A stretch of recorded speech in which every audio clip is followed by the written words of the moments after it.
to town a-riding on a pony, stuck a feather in his cap and called it macaroni. L'histoire des Juifs américains, un feuilleton proposé et présenté par Gérard Inger. Bonjour. Nous avons vu qu'en 1924, le Johnson Act limite drastiquement l'immigration des Juifs aux États-Unis.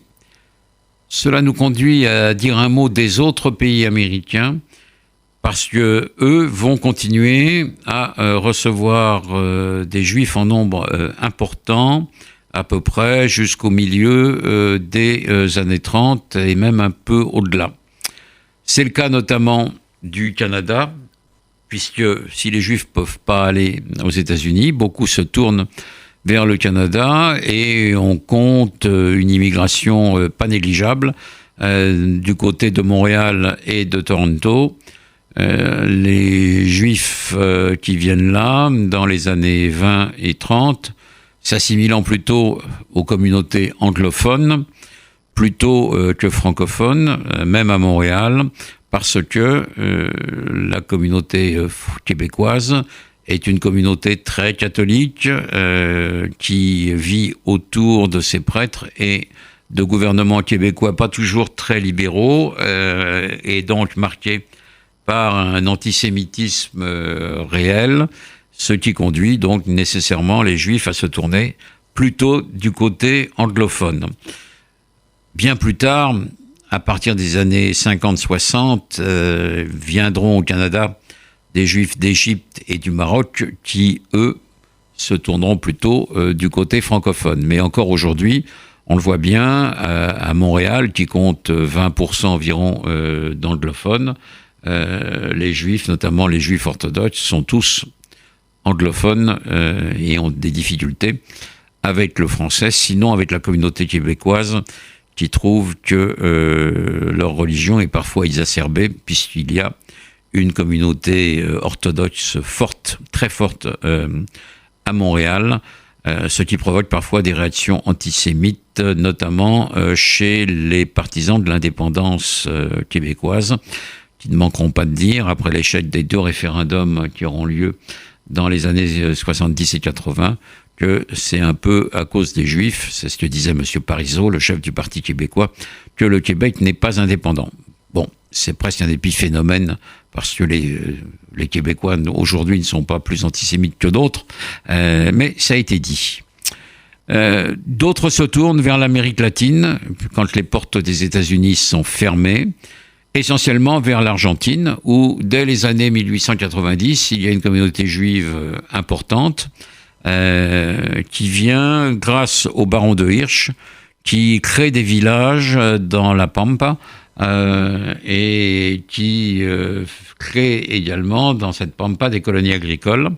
Et l'on voit s'organiser des communautés agricoles qui ne sont pas des kibbutzim, mais qui sont des groupes de gauchos. Et il était assez amusant de voir des journaux écrits en yiddish et de voir des gauchos parler yiddish dans les années 1890-1900 et pendant une bonne partie la première moitié du XXe siècle.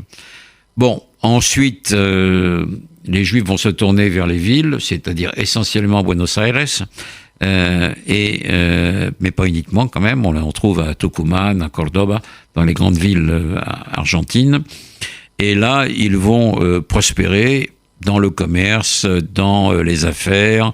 Beaucoup vont devenir avocats ou médecins. Là aussi, ils vont être victimes d'un antisémitisme ambiant à partir des années 40. Juan Perón étant tourné vers les régimes d'extrême droite en Europe, aussi bien les régimes nazis, fascistes que franquistes. Sa femme Evita de la même façon.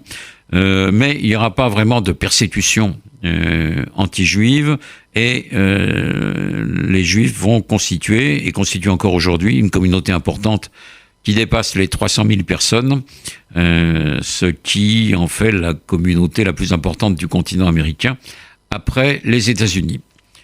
Le Brésil accueille également de son côté environ 60 000 juifs dans les années 20 et 30 qui vivent de manière tout à fait convenable et sont parfaitement assimilés à la population brésilienne qui est très ouverte. Et le Brésil est un pays qui compte peu d'antisémites finalement, où il n'y a pas eu de crise antisémite, il n'y a pas eu d'accueil, contrairement à l'Argentine, de réfugiés nazis. Donc cette population vit en paix sans difficulté aujourd'hui. On trouve également des communautés juives relativement importantes en Uruguay, à Montevideo, au Mexique, où ils sont relativement peu nombreux quand même. On en compte à peu près 30 à 40 000, ce qui n'est pas énorme compte tenu de l'importance du pays. Et on en trouve également dans tous les pays. On peut citer le Chili, où là aussi il y a une communauté allemande importante qui s'est installée dès l'avant-guerre, mais qu'on trouve en après-guerre aussi à cause donc de l'arrivée de certains nazis, bien moins nombreux, mais malgré tout présents au Chili.